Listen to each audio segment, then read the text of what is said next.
अहम केसों के बारे में हम मुखार कर लें, जिनको हमने कल की डेट में और आज की डेट में रजिस्टर किया हुआ है। एक केस इनमें जो FIR 7 है 2025, वो निहायत अहमियत का हामिल है।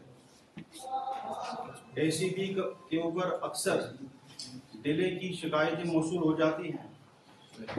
उसके पीछे कई कारण होते हैं, जो कि आम लोगों को उसका समझ नहीं होता है, लीगल प्रोसेस की समझ नहीं होती है।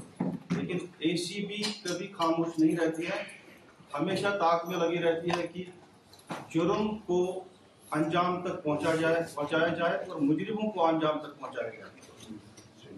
पहला FIR जो हमने लॉन्च किया है कल शाम देर गए, FIR नंबर 7 2025, ये हमारी होकरसर वेटलैंड के बारे में है। आपको पता है होकरसर वेटलैंड जो है ये इको फ्रेजाइल जोन है।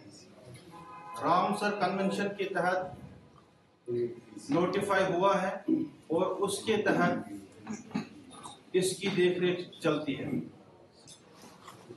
इसकी कैरिंग कैपेसिटी 2014 के फ्लड्स के बाद कम हो गई थी, जिसको बढ़ाने के लिए इसके बीच से जो कैनाल गुजरती है, फ्लड स्पिल चैनल जो है इसके बीचों बीच गुजरती है, उस कैनल को रिसेक्शनिंग करने के लिए एक प्रोजेक्ट बनाया गया irrigation and flood control department की तरफ से। हुआ ये, जो कॉन्ट्रैक्ट में ट्रांसपोर्टेशन चार्जेस इनके 18 किलोमीटर लीड पे लिए गए थे या 12 किलोमीटर लीड पे लिए गए थे, वो नेचुरली उसी रेंज के हिसाब से तय किए गए थे। लेकिन जब इन्होंने ड्रजिंग करके इसी एरिया में मवाद फेंक दिया तो ट्रांसपोर्टेशन चार्जेस इनके कम हो गए। पहला ये हुआ कि स्टेट एक्सचेकर को जब हमने कैलकुलेशन इसमें की कि ट्रांसपोर्टेशन कम होने की वजह से स्टेट एक्सचेकर को कितना नुकसान पहुंचा, तो वो करीबन 2 करोड़ 30 लाख रुपए के करीब स्टेट एक्सचेकर को जो सिर्फ ट्रांसपोर्टेशन पार्ट में नुकसान पहुंचा है। उसके बाद ये NIT में तय नहीं हुआ था, जो कि इनको करना जरूरी था, वो ये पार्ट था कि जो यहाँ से मटेरियल निकालना है outside the periphery of the lake, उनको उसको करना क्या है, वो जानबूझ के टेंडर में ब्लैंक रखा गया, उस पर कोई वर्ड नहीं रखा गया।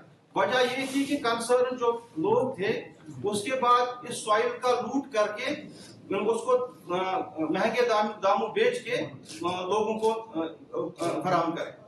अब दूसरा ये था कि अगर हम टोटल लॉस हम देखेंगे, एक लॉस तो आपका ट्रांसपोर्टेशन की वजह से हो गया, दूसरा लॉस आपका जो कंसिडरेशन लॉस जिसको हम बोलते हैं, जो प्रोस्पेक्टिव हमें रॉयल्टी की स्ट्रक्चर में VRD एंड माइनिंग डिपार्टमेंट से हासिल हो सकता था, वो भी इन्होंने नुकसान उसका पहुंचा है।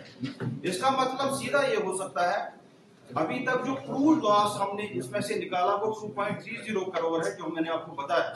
लेकिन मजीद तहकीकात में जिसके हम पीछे पड़े हुए हैं, जो कंसिडरेशन कॉस्ट उसकी कैलकुलेशन हम इन्वेस्टिगेशन में करने जा रहे हैं, तो लगभग ये लॉस हमारा 5 करोड़ के इर्द गिर्द बनता है। ये था इस केस के बारे में जो होकरसर के रिलेटेड है। अब FIR नंबर 8 जो है, दूसरा एक FIR जो हमने आज रजिस्टर किया हुआ है 2025, ये लावडा के बारे में है, वर्सवाइल लावडा जो LCA में आज है। इसका हालांकि ये उतनी ज्यादा बड़ी अहमियत का हामिल नहीं है, क्योंकि FIR दर्ज हो गया आज, तो इसलिए इसकी भी जिक्र करना चाहेंगे हम आपके सामने। ये इलीगल एक बिल्डिंग परमिशंस का मामला है। 5 होस्टल बिल्डिंग्स बनानी थी गगरीबल एरिया में, उनके परमिशन को पहले ही अंडर सेवरल वायलेशन, जिन चीजों का ख्याल परमिशन देने के दौरान रखा जाना चाहिए था, उनका ख्याल नहीं रखा गया। जैसे एक उसमें ये कंडीशन थी कि हर एक हॉस्टल के लिए आपको 3 कनाल के लिए 50, यानी लड़कियों का जो हॉस्टल बनना था उनके लिए 3 कनाल की जरूरत आपको होनी चाहिए थी। लेकिन किया क्या गया, इसको डाइल्यूट करके 2 कनाल बना दिया गया, तो टोटल में आपको 5 हॉस्टल्स के लिए 15 कनाल दरकार थे, लेकिन आपको परमिशन मिल गया 12 कनाल पर। लेकिन और परमिशन भी मिली भगत की वजह से 2 फेजेस में दिया गया। पहले 3 हॉस्टल का दिया गया, उसके बाद during connivance with the custodian department बाकी 2 हॉस्टल्स का भी परमिशन दे दिया गया। ये उसकी एक वायलेशन है। दूसरा, जो अप्रूव्ड प्लान उसकी 5 बिल्डिंग का, उसको वायलेट किया गया। हॉस्टल्स का परमिशन था लेकिन होटल्स तामीर हुए, नंबर ऑफ रूम्स उसमें बढ़ा दिए गए और टोटल स्ट्रक्चर जो अप्रूव्ड प्लान के हिसाब से उसको वायलेट किया गया। तो ये था हमारा जो 2